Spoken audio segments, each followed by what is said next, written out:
Well, hi, everybody. Steve Tarter, another edition of Tarter Sauce. And with me today, we're delighted to have Rita Ali from the Peoria City Council with us and from Illinois Central College. Rita, welcome. Thank you very much. I'm happy to be here. I love it here. Palatial Peoria Life Studios down in downtown Peoria. Rita, we'll start with what's just happened. You were at the big table at the Peoria Civic Center event yesterday. What was going on there?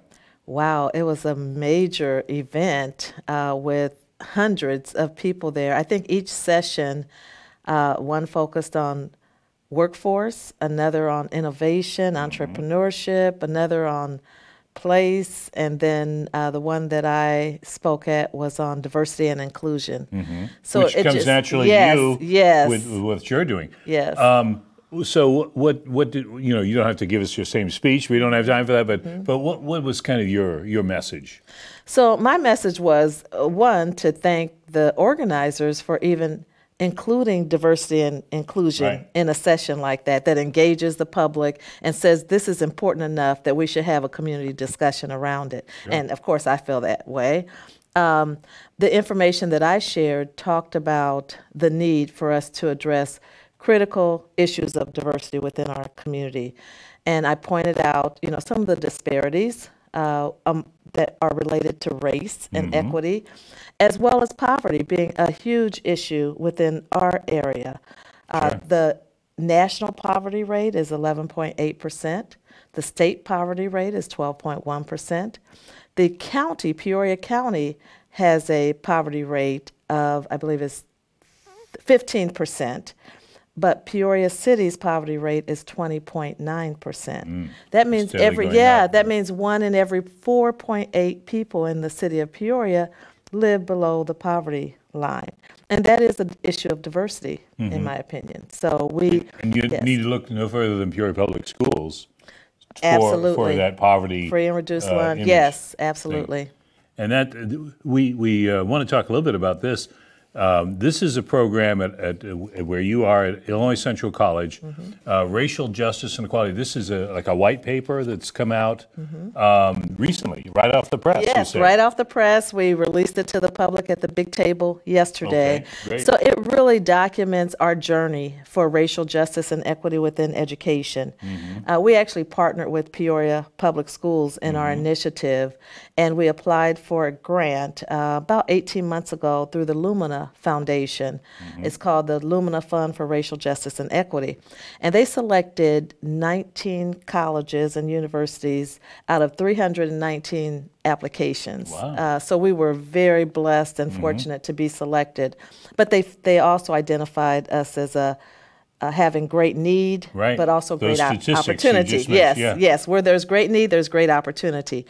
So we've been on a journey to create pro-equity policies, practices, and systems to remove barriers so that all of our students will have success and not just some of our students. So we recognize the gaps in educational success, and we recognize the gaps in workforce among certain groups. Now, you mentioned you appreciated the diversity even being on the table, at the big table. Yes. But I'm thinking of, and I was on the Journal-Star until earlier this year, and I know there was a story about how Peoria, unfortunately Peoria picks up some honors that it probably doesn't want. And one was, it was one of the most racially divided areas. And I wasn't talking about Peoria Public Schools, but around the area, because if you go outside of Peoria, and I don't want to pick on any cities, but Germantown Hills, Metamora, Pekin, all those communities right around us,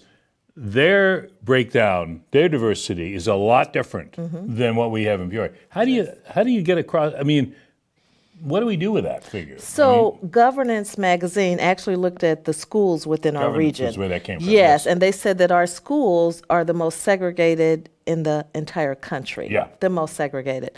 And this is the area. Yes, yes, this is the area. So that's an issue, that we do have segregation in our schools, but we also have it within our communities. And that's where it starts. I mean, if you look at where people live according to their race, we have more concentration in certain areas. And that, again, trickles down to affect the schools, where people go, where people live, and then where they are able to go to school. So you look at Peoria's South Side, 61605, which is one of the most economically depressed areas in the Right. entire state of Illinois, and probably one of the 100 most depressed in the nation. But you look at that area, and it's dominated by African Americans. Okay, so there is some relationship between poverty and race right here in our area, and so we have to begin to address those disparities. And once we recognize that, because I know there have been reports, now whether people pay attention to that is another matter, but I know various groups have come in and said not only is 61605 dominated by minority and poor, Right. but it's exodus. The population has declined dramatically over the last 40, 50 Steve, years. you're absolutely right. And I grew up on Peoria's South Side in the early 60s and 70s when there were 54,000 people that lived in that area. I think it was the early 70s, it was down to 33,000. And now we have less than 14,000 people living on Peoria's South Side. So part of that is because of housing. So there's a lack of quality housing Right. for people to live in. So they go where they have available housing, Right. affordable housing. And a lot of that migration has been on the East Bluff. So there's a need to have housing so people can stay. There's a lot of people that wanted to stay and still want to stay on Peoria's South Side, but there's not enough don't have a housing. choice. So we have Yeah. to increase the housing stock. Eventually that can affect the schools. You continue to have the exodus of population, and you're going to have less need for schools on the South Side, which we don't want that either. Right, So we right. have to get a plan to revitalize. And the city, along with other partners, including not-for-profit partners, are working on a plan to revitalize Peoria's South Side It really community. takes coordination there because you're on the city council now, you're at ICC. You mentioned that Peoria Public Schools was involved with your project here. Yes. It's really a coming together It has of all to these be. groups. Absolutely. Bringing key stakeholder institutions, organizations, and individuals together. What's your take, having just come from Big Table and being part of the political group in Peoria? Is there an acknowledgement now that we have to do something? Because I think for many years, and I've been here a long time, there's been the awareness that, okay, the South Side's got problems and it's poor and the housing stock's old. But now are we getting to a point where people are saying, okay, it's time to go. Yeah. We got to do something. I think so. The Big Table was very encouraging. We've had a lot of talk in our community about the problems that we have. And what you heard over and over and over from the participants yesterday is it can't be just dialogue. Right. We have to move to action. We want to see results. And so the next steps, and we'll hear more from the organizers of the Big Table about the next steps, but they documented all the recommendations that came down, from the discussions. There were a lot of solution-oriented recommendations that came forth yesterday. So. And I think, one thing that struck me when I was hearing some of these reports, and I'm not as knowledgeable as I should be on it, but the point that was made, I think some years ago, was you can run away from the problem. And I don't want to cast judgment, but people say, well, okay, Peoria's having problems, I'm moving so-and-so. But if 61605 becomes increasingly a problem, that has an impact. It's like a bomb. It doesn't carries just the affect area. our whole city, it affects our whole region. So I think what we've done far too long is to run away from it and ignore it and not invest. And now we realize it's affecting us because people are moving out of the area. They're moving to East Peoria, they're moving to Morton, Washington, Dunlap, other areas. They're saying crime is too high, Peoria has a bad reputation, or it's not safe. We need to solve the problems that we have within all parts of our city so that we can have a quality living, quality of life for everyone, and then begin to attract population. That's one of our biggest challenges with the city, is that we need to attract population. Right. In order to do that, we're going to have to make some investments in some of the areas that are considered problem areas. You have to be, you just got on city council not too long ago, but you have to be encouraged at, and as a resident of the area, you've obviously seen it firsthand, development in warehouse district, upcoming developments in downtown Peoria, because Right. for too long downtown Yeah. has been Right. sort of written off. Right. You know, you don't Right. want to go downtown. It's Right. I always remember volunteering at the Apollo Theater for a number of years, and I'd tell somebody about something we did, and oh, I love that movie. Where is it playing? I say, oh, the Apollo Theater, it's, downtown. Oh, and then make a face like, well, what? Downtown. Like, Yeah, right. Saturday night at 7? I mean, are you kidding me? You don't pay for parking. There's Right. nobody down there. Exactly. It's wide Right. open. I mean, Right. it's, unfortunately, for the sake of the city, because I'm thinking if somebody was visiting for a convention or whatever, and they're staying in a downtown hotel, and they're there for the weekend, they might think, where'd everyone go? Right. Because we've Right. had this sort of, the restaurants and bars are open, but not a whole lot else. And I think we need to move into We are, and activities. it's gradually changing. There's a lot of excitement about downtown, with not just the warehouse district, but the entire Right. downtown area. Some of the development that's taking place. Innovation area now. Yes. Yeah. Oh, I'm excited about the innovation hub. There's a good number of people that are beginning to invest in Peoria's downtown. And we're talking about private sector Good. investors, and that's what we need. We need public-private partnerships. We need more private investment into our downtown and our other areas of the city. So I have to ask you, because we've known each other a long time.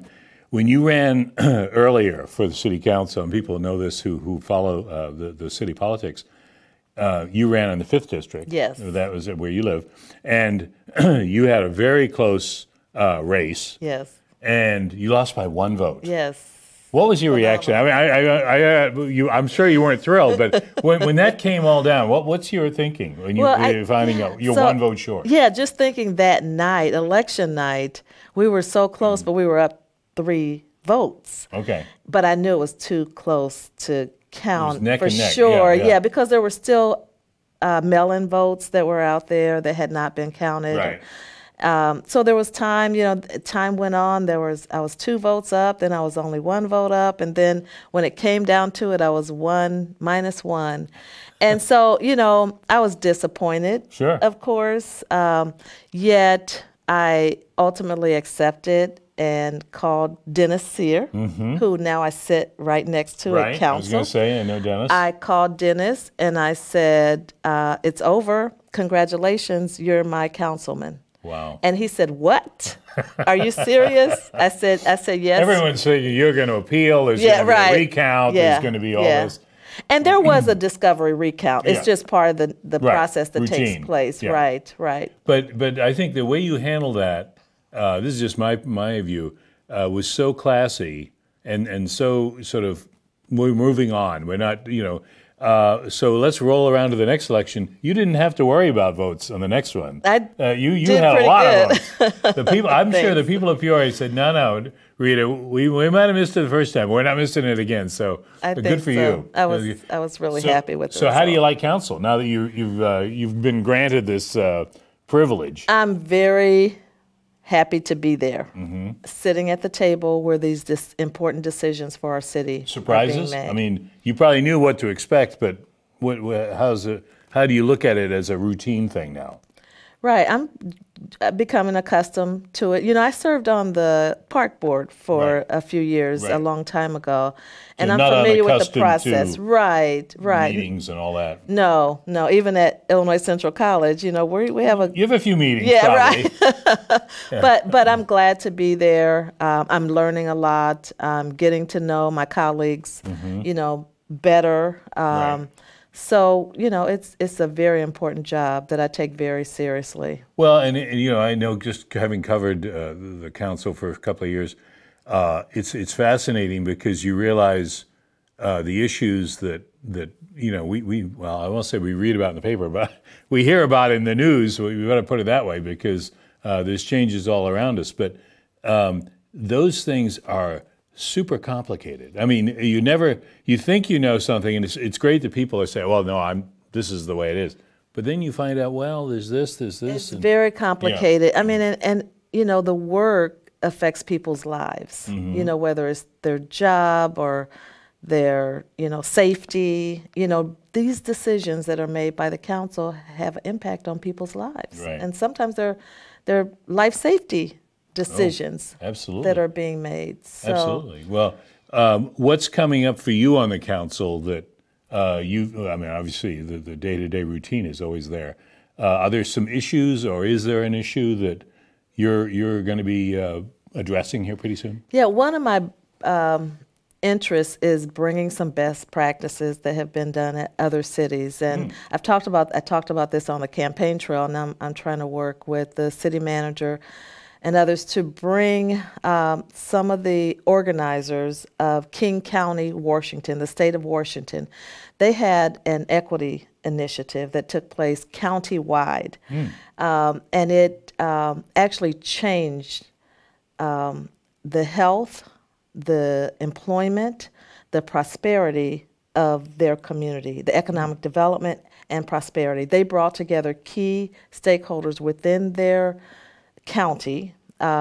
King County is one of the richest counties in the nation. But is they that had Seattle? Yes, Seattle area. But they had pockets of disparity, like we do with 61605. So they had a zip code there, where the people, on average, the income in this area was $100,000 less per family than the income in the richest area. Wow. And the lifespan was 12 years less. And it was goodness. mostly African Americans that lived in that area as well. But what they did was they said, we want all of our communities to be safe, all of them to be prosperous. We're going to address our weakest link. And overall, it's going to help our entire county, countywide. So it isn't just the city doing it. Yes. So they've been on a 10-year journey plan, and they have measurable results, and they've seen over the 10 years, they've seen tremendous improvement in the quality of life, the economic development, and the viability of their whole county. And you have to be encouraged by the fact that Peoria County, the governmental unit Peoria County, has worked with the city. Absolutely. On roads, it's very good. Yes, things. very good working relationship there. And you've got folks that know each other across the way. Yes. That can maybe help address that. Absolutely, absolutely. In fact, Chairman Rand said that he's very interested in the King County initiative as well, and wants to be a part of. Well, I mean, I mentioned the roads, but I mean that's just one thing that came up where one of the big bones of contention, and you know this because people, once they probably find out you're on council, you got to do something about Glen Allen, or whatever the road is, wherever their road is. I get more calls about roads and code enforcement than anything else. I talked to somebody, a cat retiree, not too long ago, and he'd been visiting somewhere else, and he said, "I tell you what, their roads were perfect, unlike ours." And I was like, well. I don't know what to tell you, but I know I'm hearing it, and it's pothole, not just potholes, but it's conditions. Right. But that's just one area where you really need a general approach, because the city can't afford to do it the whole area. Right. Yeah. And we have to bring more external resources to our area, and we're starting to see that when the need is great, the opportunity is great, and so when we can apply for federal and other grants and say, this is what's happening in our community, and really show a great need, it makes us more qualified and eligible for that external money. And we need to do more of that. Even within the city, we have to do more of that. That's great. Because it's leveraging our resources. Well, it's great that you're on that, because I think that's an area that, you can't do enough.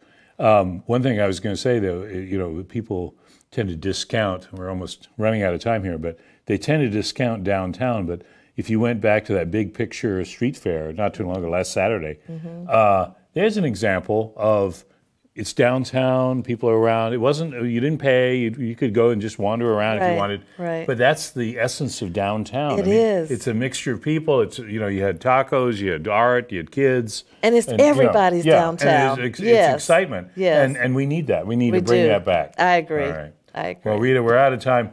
That went is fast. this available to the public? It is. This is I just scanned it while Rita was here, but fascinating, and we'll talk more about this, but Racial Justice and Equity, an ICC report, and it speaks well to our community. Rita Ali, thank you so much. Thank you. That went fast. I know, we talk fast around here, but we'll see you next time on Tarter Sauce. Thanks again.